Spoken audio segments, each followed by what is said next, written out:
Hukum menyerahkan zakat fitrah ke panti asuhan anak yatim. Ibnu Abbas radhiyallahu anhuma mengatakan, Rasulullah shallallahu alaihi wasallam mewajibkan zakat fitri untuk membersihkan orang yang puasa dari dosa tindakan sia-sia dan perkataan jorok dan sebagai makanan bagi orang miskin. Hadis riwayat Abu Daud, Ibnu Majah, dan dihasankan Al-Albani. Hadis ini menunjukkan bahwa salah satu fungsi zakat fitri adalah sebagai makanan bagi orang miskin.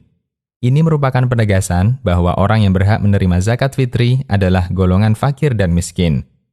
Asy-Syaukani mengatakan, dalam hadis ini terdapat dalil bahwa zakat fitri hanya boleh diberikan kepada fakir miskin, bukan 6 golongan penerima zakat lainnya. Nailul Autar.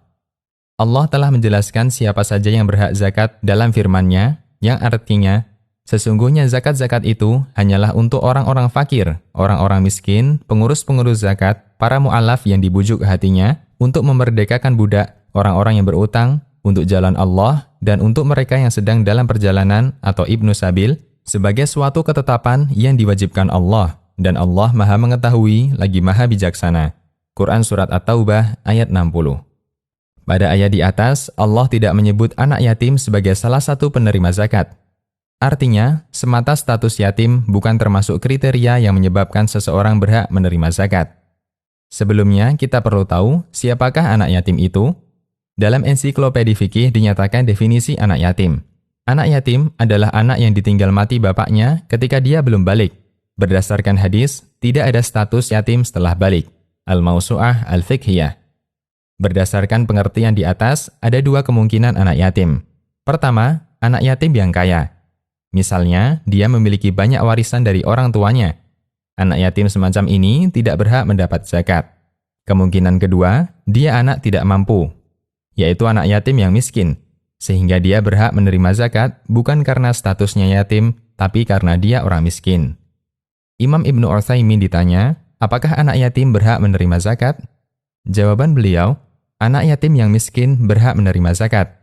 Jika Anda menyerahkan zakat Anda kepada pengurus anak yatim miskin ini, zakat Anda sah apabila pengurus ini adalah orang yang amanah. Majmu' Fatawa Ibnu Utsaimin. Beliau juga mengingatkan kebiasaan keliru di tengah masyarakat dengan memberikan zakat kepada anak yatim. Ada satu catatan penting. Sebagian orang beranggapan bahwa anak yatim memiliki hak zakat, apapun keadaannya, padahal tidak demikian. Karena kriteria yatim bukan termasuk salah satu yang berhak mengambil zakat. Tidak ada hak bagi anak yatim untuk menerima zakat, kecuali jika dia salah satu di antara 8 golongan penerima zakat. Adapun semata statusnya sebagai anak yatim, bisa jadi dia kaya dan tidak butuh zakat. Majmu' Fatawa Ibnu Utsaimin. Dalam Fatwa Syabakah Islamiyah juga disebutkan, tidak boleh memberikan zakat kepada anak yatim, kecuali jika dia termasuk salah satu dari 8 golongan yang boleh menerima zakat, sebagaimana yang disebutkan dalam firman Allah di surat At-Taubah ayat 60. Karena anak yatim terkadang kaya dari warisan, hibah, atau yang lainnya. Fatwa Syabakah Islamiyah. Karena itu, zakat tidak bisa secara penuh diserahkan ke panti asuhan anak yatim tanpa disertai keterangan bahwa itu khusus bagi yang miskin. Kecuali jika seisi panti itu semuanya anak yatim yang miskin.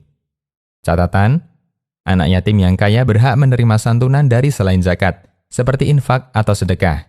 Karena zakat memiliki aturan baku yang khusus, tidak boleh keluar dari aturan tersebut, termasuk di antaranya adalah aturan penerima zakat. Berbeda sedekah atau infak tidak memiliki aturan baku, sehingga bisa diberikan kepada anak yatim atau anak terlantar sekalipun dia orang mampu.